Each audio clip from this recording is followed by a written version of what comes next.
ఇన్ని కార్యక్రమాలు చేసినప్పటికీ ఈ ఫలితాలు ఏ రకంగా ఎందుకు వచ్చాయి, ఏ లోటుపాట్లు జరిగాయి అనేటువంటిది ఒక రాజకీయ పార్టీగా తెలుసుకోవాల్సినటువంటి బాధ్యత వైఎస్ఆర్ కాంగ్రెస్ పార్టీ మా మీద ఉంది. దాన్ని తెలుసుకునేటువంటి కార్యక్రమం చేస్తాం. దీనివల్ల తప్పు జరిగింది అని అనుకున్నప్పుడు డెఫినెట్గా దాన్ని అధిగమించి వచ్చేటువంటి రానున్నటువంటి రోజుల్లో దాన్ని సరిదిద్దుకునేటువంటి ప్రయత్నం కూడా వైఎస్ఆర్ కాంగ్రెస్ పార్టీ చేస్తుందనేటువంటి విషయాన్ని కూడా ఈ సందర్భంగా తెలియజేస్తా ఉన్నా. ఈరోజు అనేక నిర్ణయాలు మేము తీసుకున్నటువంటి వ్యవస్థలో తీసుకొచ్చినటువంటి మార్పులు అంటే సహజంగా ఒకేసారి ఇంత పెద్ద ఎత్తున మార్పులు చేయడం అనేటువంటిది కూడా మళ్ళీ దీన్ని ప్రజలు అంగీకరించలేకపోయారా? అంటే ప్రభుత్వం గతంలో ఉన్నటువంటి ప్రభుత్వాల దగ్గరికి వెళ్ళి పనిచేసుకునేటువంటి పరిస్థితి దగ్గర నుంచి ప్రభుత్వాన్నే వారి కాళ్ళ దగ్గర తీసుకుని వచ్చి పెట్టడమే తప్పయిందా, లేదా ప్రతి పథకాన్ని వారి ఇంటి దగ్గర తీసుకొని వచ్చి చేర్చేటువంటి దాంట్లో అంత విజయవంతంగా చేర్చినప్పటికీ దాన్ని ప్రజలు అంగీకరించలేకపోయారా? లేకపోతే సచివాలయ వ్యవస్థలను తీసుకొని వచ్చి పనులన్నీ కూడా గ్రామాల్లోనే జరిగేటువంటి విధంగా తీసుకొచ్చినటువంటి మార్పుని వారు అంగీకరించలేకపోయారా? లేదా వాలంటీర్ వ్యవస్థను తీసుకొని వచ్చినటువంటి ప్రతి పథకాన్ని ఇంటి దగ్గరికి గడప దగ్గర తీసుకుని వెళ్ళి ఇచ్చినటువంటి దాన్ని వారు స్వాగతించలేకపోయారా? ఇలాగ అనేక రకాలైనటువంటి మార్పులు స్వతంత్రం వచ్చిన తర్వాత వ్యవస్థల్లో ఇన్ని మార్పులు తీసుకురావడం అనేటువంటిది గతంలో ఎప్పుడు జరగలేదు. నూతనంగా ప్రభుత్వ ఉద్యోగాల కల్పన కానివ్వండి, దాదాపు సచివాలయ వ్యవస్థ ద్వారా 1,30,000 మందికి ఉద్యోగ అవకాశాలు కానివ్వండి, అలాగే ఆర్టీసీకి సంబంధించినటువంటి ప్రభుత్వంలో విలీనం చేసేటువంటి దాంట్లో కానివ్వండి, ఇలా రకరకాలైనటువంటి నిర్ణయాలు వ్యవస్థల్లో తీసుకొని వచ్చి మార్పులు తీసుకొని వచ్చి ఇన్ని పెద్ద ఎత్తున చేసినటువంటి సంస్కరణల్ని ప్రజలు స్వాగతించలేకపోయారా? ఇవన్నీ కూడా దీని మీద అంటే లేదా ఇన్ని కార్యక్రమాలు చేసాం ఇంకా ఏదైనా చేస్తే బాగుంటుందని చెప్పి ఆశించారా? వీటన్నిటికి కూడా క్వశ్చన్ మార్క్స్ అనేటువంటిది వైఎస్ఆర్ కాంగ్రెస్ పార్టీ మీద ముందు ఉన్నాయి. దీనికి అన్నిటి కూడా సమాధానాలు వెతుక్కోవాల్సినటువంటి అవసరం మా మీద ఉంది. డెఫినెట్గా ఆ రకంగా ముందుకెళ్ళేటువంటి ప్రయత్నం చేస్తాం. అన్ని రకాలుగా కూడా ఈరోజు నిన్న ఫలితాలు వచ్చిన తర్వాత చంద్రబాబు నాయుడు గారు కానీ తర్వాత పవన్ కళ్యాణ్ గారు కానీ మాట్లాడినటువంటి మాటలు చూస్తాం. పవన్ కళ్యాణ్ గారు ఏ రకంగా దాడులు చేయాలనేటువంటిది మా ఉద్దేశం కాదు అనేటువంటి మాట వారు పెద్దరికంగా వారు చెప్పారు. చంద్రబాబు నాయుడు గారు ఆ మాట చెప్పినట్టుగా నేనైతే చూడలేదు. కానీ గడిచినటువంటి 48 గంటలుగా రాష్ట్ర వ్యాప్తంగా అనేక ప్రాంతాల్లో జరుగుతున్నటువంటి దాడుల్ని దయచేసి ఖండించాల్సినటువంటి బాధ్యత కూడా ప్రతి ఒక్కరి మీద ఉంది. ఇంట్లోంచి బయటికి పిలిచి పేరు పెట్టి పిలిచి బయటికి ఏ రకంగా దాడులు చేస్తున్నారు అనేటువంటిది మనం చూస్తూ ఉన్నాం.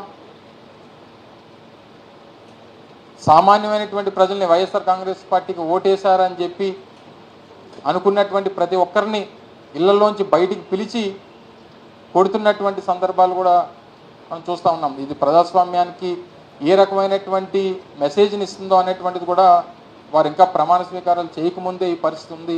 ఒకసారి ఆలోచన చేయమని చెప్పి కోరుతా ఉన్నా. గెలిపోవటములు అనేటువంటివి రాజకీయాల్లో సర్వసాధారణంగా ప్రతి 5 సంవత్సరాలకు ఒకసారి ఎన్నికలు జరుగుతూ ఉంటాయి. తప్పకుండా దాన్ని ఏ రకంగా అధిగమించాలి, ఏ రకంగా ఓడిపోయినటువంటి వారు రేపు మళ్ళీ ఎలా గెలవాలని చెప్పి చూస్తాం. గెలిచినటువంటి వారు దీన్ని ఎలా నిలబెట్టుకోవాలనేటువంటి ప్రయత్నం చేయాలి. అంతే తప్ప ఈ రకమైనటువంటి పరిస్థితులు అనేటువంటిది ప్రజాస్వామ్యానికి సరైనటువంటి పద్ధతి కాదు అనేటువంటిది బలంగా నమ్ముతున్నటువంటి వ్యక్తులు. ఈరోజు ఉదాహరణకి నా వరకు నా కుటుంబం దాదాపు 10 ఎలక్షన్స్లో పోటీ చేశాం. 4-5 సందర్భాల్లో గెలిచాం, 4-5 సందర్భాల్లో ఓడిపోయాం. ఇవి రాజకీయాల్లో కొత్త కాదు. రాజకీయాల్లో గెలిపోవటంలు అనేటువంటిది సర్వసాధారణంగా జరిగేటువంటి ప్రక్రియ. ఓడిపోయినటువంటి వాడు బలహీనుడు కాదు, గెలిచినటువంటి వాడు బలవంతుడు కాదు. ప్రజల కోసం నిరంతరం తప్పించి ప్రజల కోసం ప్రజా సమస్యల మీద పోరాటం చేసేటువంటి వ్యక్తులు నాయకులుగా గుర్తింపబడతారు తప్ప రేపు డెఫినెట్గా జగన్మోహన్ రెడ్డి గారు ఏదైతే చెప్పారో వాయిస్ ఆఫ్ ద వాయిస్లెస్,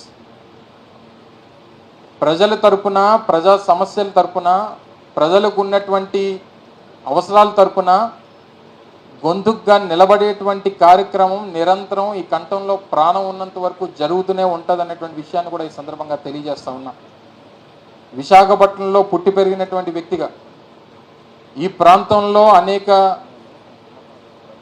తరాలుగా 3 తరాలుగా ఈ ప్రాంతానికి సేవలు అందిస్తున్నటువంటి కుటుంబం నుంచి వచ్చినటువంటి వ్యక్తిగా, గతంలో శాసనసభ్యులుగా, మంత్రులుగా, పార్లమెంట్ సభ్యులుగా పనిచేసినటువంటి కుటుంబాల నుంచి వచ్చినటువంటి వ్యక్తులుగా ఈ ప్రాంతంలో ఉన్నటువంటి ప్రతి సమస్య మీద, ఉమ్మడి విశాఖపట్నం జిల్లాలో ఉన్నటువంటి ప్రజలకు ఉన్నటువంటి ప్రతి అవసరం మీద వారికి డెఫినెట్గా ప్రభుత్వం ఏర్పాటు చేసేటువంటి అవకాశం వచ్చింది.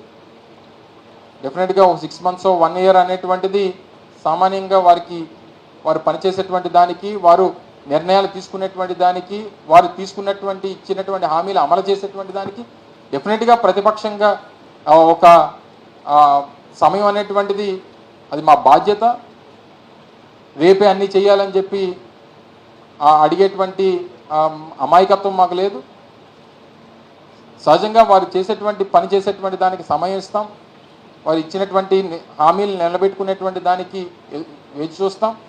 డెఫినెట్గా ప్రజలు ఏదైతే నమ్మి ఓటేశారో దాన్ని అమలు చేసుకునేటువంటి దాంట్లో ఏదన్నా లోటుపాట్లు ఉన్నప్పుడు డెఫినెట్గా వారి తరఫున మాట్లాడేటువంటి ప్రయత్నం, ఆ కార్యక్రమం కూడా మేము చేసేటువంటి బాధ్యత తీసుకుంటామని చెప్పి తెలియజేస్తూ ఉన్నాం.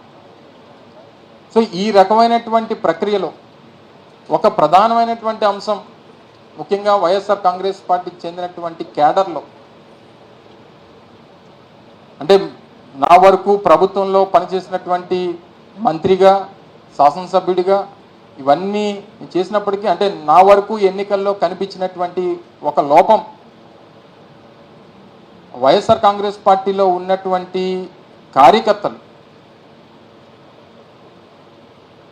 ఎందుకంటే వ్యవస్థలో తీసుకొచ్చినటువంటి మార్పుల్లో జగన్మోహన్ రెడ్డి గారు ముఖ్యమంత్రిగా వారు తీసుకున్నటువంటి నిర్ణయాలు, వ్యవస్థలో తీసుకొచ్చినటువంటి మార్పులు, ఈ సంస్కరణలో భాగంగా వైఎస్ఆర్ కాంగ్రెస్ పార్టీ కార్యకర్తల్ని వారికి ఇవ్వాల్సినటువంటి గౌరవం ఇవ్వలేకపోయామేమో అన్నటువంటి ఒక ఆలోచన నాకు వ్యక్తిగతంగా, నేను ఎన్నికల్లో ప్రచారం చేసినప్పుడు కానీ లేదా మంత్రి హోదాలో నేను పనిచేసినటువంటి సందర్భాల్లో కానీ కార్యకర్తలతో మాట్లాడినప్పుడు కానీ ఉన్నటువంటి మాట, రాష్ట్ర వ్యాప్తంగా ఉన్నటువంటి మాట వాస్తవం. కార్యకర్తల్ని, అంటే వాలంటీర్ వ్యవస్థ, సచివాలయ వ్యవస్థ, గ్రామాల్లో పారదర్శకత తీసుకురావాలి, పాలనలో పారదర్శకత తీసుకురావాలి, శాచురేషన్ పద్ధతిలో ప్రతి ఒక్కరికి మంచి చేయాలి, ఎక్కడ కూడా తెలుగుదేశమా లేకపోతే వైఎస్ఆర్ కాంగ్రెస్ పార్టీయా లేకపోతే ఇంకో పార్టీయా అనేటువంటి చూడకూడదు. అంటే ఒకవేళ మన పార్టీ నాయకులు అయితే ఆ పరిస్థితుల్ని దానికి ఏదన్నా తావిస్తారేమో అనేటువంటి ఒక ఆలోచనతో ముఖ్యమంత్రి గారు ఆ రోజు ఈ వ్యవస్థను తీసుకొచ్చి మార్పులు తీసుకొచ్చేటువంటి క్రమంలో వైఎస్ఆర్ కాంగ్రెస్ పార్టీ కార్యకర్తలను కాస్త నెగ్లెక్ట్ చేశాం అనేటువంటి మాటను అంగీకరించాల్సినటువంటి అవసరం ఉంది. వ్యవస్థల్లో మార్పులు తీసుకొచ్చేటువంటి దాంట్లో నాయకత్వాన్నో కార్యకర్తలను నెగ్లెక్ట్ చేయాలనేటువంటి ఉద్దేశం కాదు. ఈరోజు ఉదాహరణకి ఒక పెన్షన్ ఇవ్వాలన్నా, ఒక రేషన్ కార్డు ఇవ్వాలన్నా, లేదా ఒక ఇళ్ల పట్టా ఇవ్వాలన్నా, లేదా ఇంకొక పథకం ఇవ్వాలన్నా ఆ గ్రామాల్లో ఉన్నటువంటి సచివాలయం దగ్గరకో వాలంటీర్ దగ్గరకు వెళ్ళేటువంటి పరిస్థితి ప్రభుత్వంగా మేము తీసుకొచ్చాం తప్ప సహజంగా కార్యకర్తల్ని బలోపేతం చేసేటువంటి దానికి ఇవన్నీ కూడా దూరం అయిపోయాయి. ఎందుకంటే పూర్వం రోజుల్లో ఒక పెన్షన్ కావాలన్నా, ఒక రేషన్ కార్డు కావాలన్నా, ఒక పథకం కావాలన్నా, ఒక ఇళ్ల పట్ట కావాలన్నా గ్రామాల్లో ఉన్నటువంటి నాయకత్వం దగ్గరికి వచ్చేవారు, ప్రజలు గ్రామాల్లో ఉన్నటువంటి నాయకుల దగ్గరికి వచ్చేవారు. కానీ జగన్మోహన్ రెడ్డి గారు తీసుకొచ్చినటువంటి సంస్కరణలో భాగంగా సచివాలయం దగ్గరకో వాలంటీర్ దగ్గరకు వెళ్ళేటువంటి పరిస్థితి తీసుకొని వచ్చాం. తద్వారా గ్రామాల్లో ఉన్నటువంటి నాయకత్వం కాస్త వీకెన్ అయింది అనేటువంటిది గ్రౌండ్ లెవెల్లో ఉన్నటువంటి వ్యక్తిగా డెఫినెట్గా నేనైతే దాన్ని పూర్తిగా నమ్ముతాను. సో డెఫినెట్గా కార్యకర్తలు కార్యకర్తల తాలూకా, ఎందుకంటే 2019లో వైఎస్ఆర్ కాంగ్రెస్ పార్టీ గెలవడానికి 2009లో రాజశేఖర రెడ్డి గారు మరణించిన తర్వాత 10 సంవత్సరాల పాటు ప్రజల్లో పోరాటం చేసి అనేక ఇబ్బందుల్ని ఎదుర్కొని 10 సంవత్సరాల్లో పార్టీని ఈ స్థాయికి తీసుకుని వచ్చి 2019లో ఒక గొప్ప మెజారిటీతో జగన్మోహన్ రెడ్డి గారు అధికారంలోకి వచ్చినటువంటి దానికి కారకులైనటువంటి వారు, పునాదులైనటువంటి వారు. డెఫినెట్గా ఆ కార్యకర్త, వైఎస్ఆర్ కాంగ్రెస్ పార్టీ కార్యకర్తలు ఏ రకంగా పార్టీకి పునాదులుగా ఉన్నటువంటి వారిని, మనం తీసుకున్నటువంటి నిర్ణయాలు డెఫినెట్గా ప్రజాస్వామ్యంలో ప్రజలకి మంచి చేయాలనేటువంటి ఉద్దేశంతో జగన్మోహన్ రెడ్డి గారు చేశారు. తద్వారా అర్థం చేసుకుంటారనేటువంటి ఆలోచన పార్టీ నాయకత్వానికి మాకు ఉండేది. కానీ దాన్ని డెఫినెట్గా వారు అనుకున్నటువంటి దానికి రీచ్ అవ్వలేకపోయాం అనేటువంటిది కూడా బలంగా నేను నమ్ముతా ఉన్నా. సో దాన్ని ఏ రకంగా ఓవర్కమ్ చేయాలనేటువంటి దాంట్లో కూడా పార్టీ పూర్తి స్థాయిలో పెద్దలు జగన్మోహన్ రెడ్డి గారితో కలిసి కూర్చొని ఏ రకంగా దాన్ని ఓవర్కమ్ చేయాలనేటువంటి ప్రయత్నం కూడా పూర్తి స్థాయిలో చేస్తాం. సో ఇవన్నీ ఒక ఎత్తున జరుగుతూ ఉంటాయి. ఇదంతా రాబోయేటువంటి కాలంలో తీసుకునేటువంటి ఆలోచనలు అని చెప్పి మీ ద్వారా తెలియజేస్తూ ఉన్నాం. ముఖ్యంగా నేను ప్రాతినిధ్యం వహించినటువంటి అనకాపల్లి నియోజకవర్గం, లేదా మొన్న నేను పోటీ చేసినటువంటి గాజువాక నియోజకవర్గంలో నా మీద పోటీ చేసినటువంటి అభ్యర్థి పెద్దలు పల్లా శ్రీనివాస్ గారు రాష్ట్రంలోనే అత్యధికమైనటువంటి మెజారిటీతో గెలిచినటువంటి సందర్భంలో వారు కూడా పూర్తి స్థాయిగా అన్ని రకాలుగా ఒక ఆయన మీద పోటీ చేసినటువంటి ప్రత్యర్థిగా గాజువాక ప్రాంత అభివృద్ధికి కావాల్సినటువంటి పూర్తి సహకారాన్ని అందిస్తాం. ఒక కన్స్ట్రక్టివ్ అపోజిషన్గా డెఫినెట్గా నిలబడతాం. అవసరమైనటువంటి ప్రతి చోట ఆ ప్రాంత అభివృద్ధికి కావాల్సినటువంటి సహకారాన్ని అందిస్తాం. ఏ రకమైనటువంటి ప్రజలకి అనుగుణంగా, ప్రజలకి అవసరాలకు అనుగుణంగా తీసుకున్నటువంటి ప్రతి నిర్ణయానికి స్వాగతిస్తాం. ఆ ప్రాంత అభివృద్ధికి కావాల్సినటువంటి ప్రతి విషయంలో పూర్తి స్థాయిలో సహకారాన్ని అందిస్తామనేటువంటి విషయాన్ని కూడా ఈ సందర్భంగా తెలియజేస్తూ ఉన్నాం. కానీ ప్రజా అవసరాలు, ప్రజలకు సంబంధించినటువంటి అంశాలు, ప్రజా వ్యతిరేక కార్యక్రమాలు చేసేటువంటి పరిస్థితుల్లో మాత్రం ప్రధానంగా పోరాటం చేయాల్సినటువంటి బాధ్యత ప్రజాస్వామ్యంలో మా మీద ఉంది. ఆ కార్యక్రమాన్ని కూడా ప్రజల పక్షాన్ని నిలబడి చేస్తామనేటువంటి విషయాన్ని కూడా ఈ సందర్భంగా తెలియజేస్తూ ఉన్నాం.